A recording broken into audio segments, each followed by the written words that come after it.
Le programme est financé par Affaires mondiales Canada. Et c'est un programme qui œuvre au niveau de l'éducation. Donc c'est pour le bien-être économique et social des populations les plus vulnérables, en particulier des jeunes filles et des femmes. Donc pour une meilleure éducation et pour qu'elles puissent au moins s'autonomiser et pouvoir prendre en compte leurs besoins. Nous ne fonctionnons pas en termes d'établissement. En fait, le programme, nous avons 7 partenaires. Nous avons des partenaires institutionnels qui sont le ministère de l'Éducation nationale. Nous avons le ministère de l'Emploi et de la formation professionnelle et technique. Nous accompagnons aussi les organisations de la société civile, COSIDEP, FAWE, AlphaDev, et aussi des établissements comme l'ISEP. Donc, en termes d'établissement, c'est par rapport à nos partenaires, c'est eux qui vont impacter des bénéficiaires seconds. Mais nous allons plutôt renforcer nos partenaires, donc c'est en apportant des volontaires, des coopérants, en fonction des expertises et des besoins qui ont été identifiés par les partenaires eux-mêmes, que nous recherchons le profil le plus adéquat pour pouvoir vraiment renforcer nos partenaires. Ok, donc effectivement, le Sénégal et 6 autres pays d'Afrique bénéficient de ce programme. Donc on peut dire que les réalités qui nous ont amenés à définir ce programme, c'est déjà l'exclusion des jeunes filles ou la non-continuité du cursus au niveau des établissements scolaires qui sont dus à multiples facteurs que souvent nous ne pouvons identifier. Donc au-delà de ça, c'est aussi au niveau du renforcement des curricula. Donc essayer de réviser les curricula, renforcer, mais aussi l'autonomisation. Comment, à travers la formation professionnelle, nous pouvons renforcer nos partenaires à mieux outiller leurs enseignants pour pouvoir donner un service de qualité aux étudiants et aux apprenants. Un bilan très positif. Donc, on est actuellement à plus d'une centaine de volontaires qui sont venus renforcer nos partenaires, mais nous avons impacté aussi plus de 3000 personnes en fonction de nos... C'est pas seulement un renforcement de capacité, mais nous finançons aussi des micro-projets. Donc, des micro-projets qui sont vraiment assez innovants, souvent en apportant un peu de la technologie, comme renforcer les écoles en outils informatiques ou bien intervenir sur le plan environnemental. Ça peut être Dakar, mais ça peut être aussi des régions comme Ziguinchor. Donc, en termes d'impact, je pense que le programme a fait vraiment ses preuves. Et plus on avance, plus on arrive à mieux définir le besoin et trouver le profil qui est adéquat vraiment à ce besoin. C'est une très bonne question parce que d'ailleurs, lors de cet atelier, nous allons non seulement le bilan, mais c'est vraiment une réflexion aussi qu'on va mener parce qu'on arrive à la fin du programme, il nous reste 1 année et demie. Donc, c'est vraiment un atelier qu'on a mis en place un peu pour voir un peu en termes de perspective. Donc, c'était une première expérience. C'est de réfléchir vraiment à la mise en échelle et essayer aussi, on est parti avec 7 partenaires. Donc, c'était de réfléchir aussi si on ne va pas élargir un peu le portefeuille de nos partenaires et est-ce qu'on ne va pas aussi s'orienter sur un plan un peu plus économique, on va dire, entrepreneuriale, formation professionnelle. Donc, je sens qu'à l'issue de cet atelier, on aura vraiment des éléments assez intéressants de réflexion pour une phase 2 qu'on va soumettre. On va dire que déjà, chaque année, on a presque 40 millions qu'on finance en micro-projets. Ça, c'est vraiment un appui qui est ponctuel, comme je dis, en fonction des appels à projets qu'on a.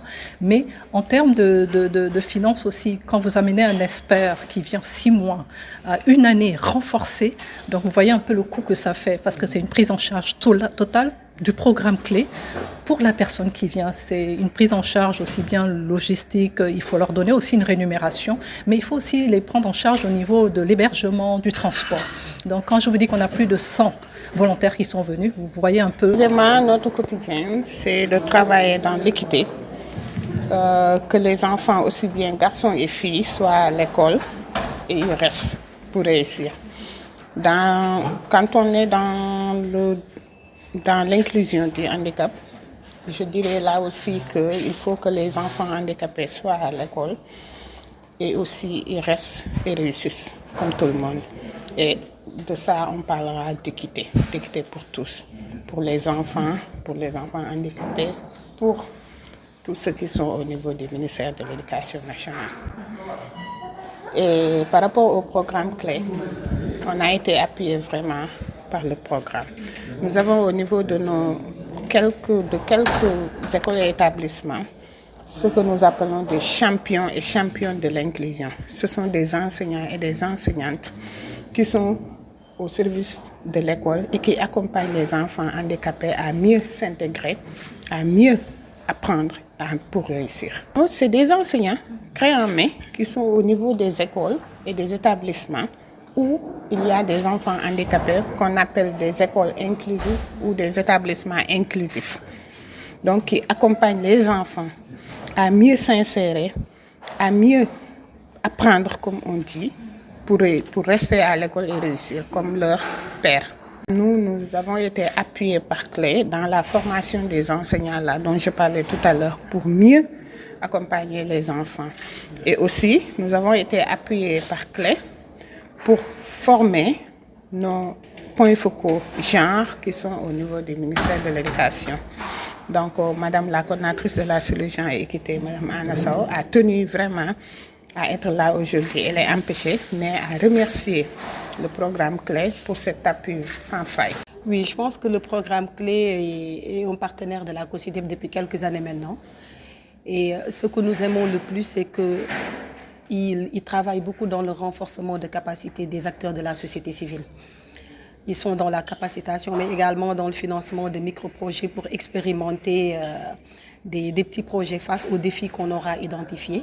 Et pour le cas de la COSYDEP, on a eu à recevoir des volontaires qui nous viennent du Canada, qui nous ont beaucoup accompagnés, que ce soit dans la mobilisation des ressources, que ce soit dans la thématique environnement, parce qu'il y a de nouvelles thématiques émergentes dont le système éducatif fait face. Donc nous avons adressé cette question, nous avons été accompagnés pour la thématique environnement et pour la thématique liée à la mobilisation des ressources.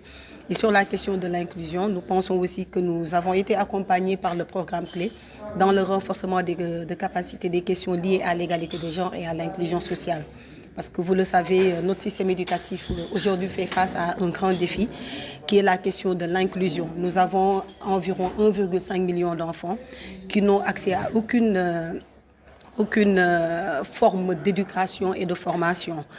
Même ceux qui sont dans le système font face à des défis qui sont liés à des contraintes d'apprentissage, le manque de formation des enseignants, l'inaccessibilité de certains établissements.